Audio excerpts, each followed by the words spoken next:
I'm Corbett Wall with DV Auction, here with the cattle market summary for the week ending March the 16th. If it's not one thing, it's another. Always something trying to change the way that we do business in the cattle production or take the livelihood away. And I mentioned it here a few weeks ago, but now it's time to do something about it. It's about this fake meat or a protein alternative that they're calling it. They're wanting to call it meat. They're wanting to call it beef. It is neither.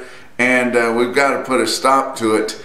It's something, it's either plant-based or synthetic-based, made in a petri dish from a germ or something like that. But anyway, they're making this substance and they're wanting to market it as meat or beef. They've put artificial flavorings and things in it, trying to make it taste like meat. Anyway, whatever it is, it's not from ground beef or not from a cattle of any kind, any class, and they're trying to use people's love for real meat to market it, and we've got to stop that. And U.S. Cattlemen's Association, which I think they're the ones we kind of need to get in behind, guys. I support the U.S. Cattlemen's Association. They don't have all the money that some of the other producer organizations have. And so in turn, they're not nearly as worried about being politically correct or stepping on toes or anything. They're out there fighting for the things that are important to cattle producers. They were one of the main ones fighting the ELD mandate. And if you haven't seen that, we got another 90-day extension on that past the 18th of this month, going out another 90 days for ag haulers. And if we stay after that, we may be able to get some kind of a complete exemption to that. But they've been on that ever since the beginning of it, and now they're out here fighting for this fake meat deal to go away. The U.S. Cattlemen's Association has petitioned USDA FSIS, Food Safety Inspection Service, to stop this product, if that's what you want to call it, from using meat or beef in trying to market it or describe what it is. And actually USDA has a public comment open now through April the 10th. Sometimes you got to do something to help your industry, and it's time for you guys to go to your computers and go to U.S. Cattlemen's Association website. You can find more information. You can read the petition that they filed and see everything that's behind it, and they can show you how to go onto the USDA website and make a public comment, tell your story, tell why it's important that we keep the use of the word meat or beef to be derived from something that is traditionally what we consider meat or beef. And it seems crazy that we have to fight something like that, but it's something that needs your attention. You need to get after it, and I'll just let you guys go from there. Let's talk about the markets from last week. Look at the board. June live cattle futures on Monday down $1.02. Tuesday was down 12 cents. Wednesday up a dime. Thursday down 95 and Friday down 55 cents to end the week with June live cattle futures at 111.75. That's not that far away, guys. 111.75. That's down $2.55 for the week. Now your April spot live cattle contract was down $1.87, even though the cash fat cattle market was higher, and April's coming up really fast, but April ended the week at 121.25. April feeder cattle, Monday was down 57 cents, Tuesday down 27 cents, Wednesday down 42, Thursday down $1.90, and Friday down 62 cents. Actually, Wednesday was up 42, excuse me. Thursday was down $1.90 and Friday was down 62 cents to end the week with April feeder cattle ending at 140.20. That was down $2.95 for the week. March spot feeder cattle ended at 139.97, down 255. And you think about that, that's based on an 800-pound steer for this current month at 139.97. Your cash index levels are higher than that. They're selling cattle a lot higher than that, but that's where we're sitting as far as the futures. In fat cattle trade, ended up having a pretty decent trade. We haven't got the totals including Friday yet, but they did have continued trade on Friday at the highest level that we've seen all week. And through Thursday, 85,800 head had sold in the 5-area feeding region, and I feel pretty confident we'll get pretty close to 100,000, which is healthy for the market right now. Especially that's a good movement considering your market ready supplies are very tight.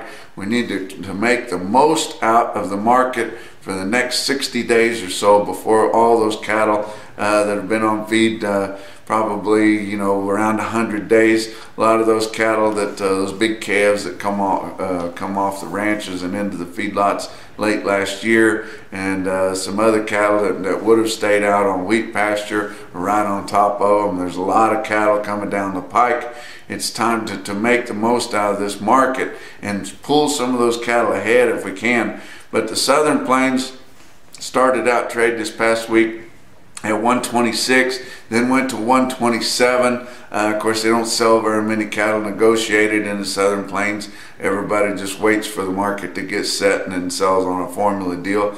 But the Northern Plains, which do trade several cattle negotiated, they started out at 127. They would have liked to start it out higher, but Southern Plains always kicks in about steady or lower, it seems like, every week. But the Northern Plains, 127, and then worked into 128 and 128 and a half. And I'll tell you, there was a lot more trade at those higher levels, especially late in the week. It was predominantly all the higher levels, but your steer live weighted average in the 5-area feeding region was just 6 cents off of 128. 127.94. So that goes to show that there's a lot more cattle selling at 128, 28 and a half than there was anything at 126. And then also on your dress trade, 204 to 207, we started out with some trade at 204. It worked into mostly 205, and then 206 and 207 late in the week. And your weighted average on dress steers through Thursday was 205.81. So don't let people tell you the market is 126 and 204. Your market is 128 and 206. So all you guys that can't wait to sell your cattle steady or cheaper in the Southern Plains this week, the market is 128, not 126. Box beef cutout values were higher again. Your packers are making good money, guys. It's not going to kill them to give you another $1 or $2 for your cattle. They have seen gains for about the last 6 weeks on these cutout values, and they just continue to gain ground. And you would have thought we would have been peaked out for this little rally here. But choice boxes, your average trade for the week was 224.46. That was up 83 cents. And Friday was higher than that. So they're already gaining ground on this week. But select carcasses, the average trade for last week was 216.88. Up 102, and actually Friday's trade was a little bit off of that. So we're seeing people come into these more expensive middle meats and paying up for the better stuff they want to put on the grill, even though we're just now getting at the end of this long winter. But choice select spread setting at $7.58. Slaughter was pretty good this past week. Of course, they're making money. Why wouldn't it be? 595,000. That was just 2,000 less than a big week the week before, and 6,000 more than the same week a year ago. But like I said, we're getting to the end of the winter. We've already heard of corn planting started. They're definitely putting fertilizer on out there in the Midwest, where they've had some moisture here of late, and they would probably like to get their subsoil moisture up a little bit with some more rain. But it seems like the early bird gets the worm on that corn planting, and if it's dry enough to get out there and drag one around, they're going to do it. But you look at your calf markets or your feeder markets as a whole, real-time index on Beef Market Central late at the end of this last week was sitting at 142.28, which was $1.25 lower than the end of the previous week. Your cash feeders were took some pretty stiff drop late from mid to late week, actually in the middle of the week. Seems like that always happens. But your cattle going right into the feed yard, selling mostly $3 to $6 lower this past week in the auctions.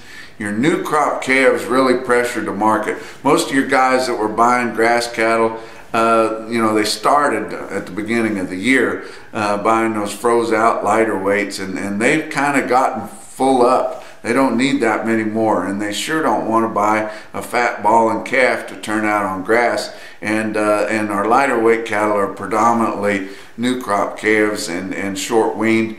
Those types are selling $5 to $10 lower. Now, if you had a true stocker, like a calf weight yearling, something that's really been froze out, that's got some frame and go to it, selling $3 to $6 higher, and you can pretty much name your price for those kinds of cattle. But even your shipped in calves from the southeast were lower this past week because we've just got some more of those short weaned calfy looking things that are not the ones with the compensatory gain to really take off and put their head down as soon as you unload them on the grass, or maybe even some graze out wheat in some eastern sides of Oklahoma, where they have had a little bit of moisture, but still awfully dry in the southern plains. And what moisture there has been, the wind has absolutely sapped it out. Here on Sunday night, south of Amarillo, I'm surprised you can't hear the wind, and maybe you can. They've got fires all over town, burning things up around Boys Ranch, Channing, if you're familiar with that area. Come all the way up to the hospitals there outside of Amarillo, but really, really bad dry. Haven't had just one day had some moisture in Amarillo since August last summer, and that was in February, and it was just enough to mess up your windshield. It was just barely measurable. But those true stockers still selling good where you have them. One place they did have them is in Ogallala, Nebraska, and if you listened to me earlier this past week, tickled to death to have Ogallala Livestock Market reporting into Cattle Market Central here at DV Auction, and available for me to give you individual quotes on, and going into the real-time index and going on to the National Beef Wire, if you know what that is.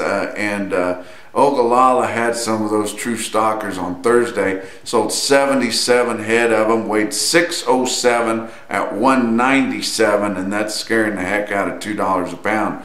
Lexington, Nebraska on Friday had a good test of some good steers there. 209 head of 812 pound steers bring $150 even. And that's a look at your markets from a home DV auction office here in Canyon, Texas. We'll talk to you next week.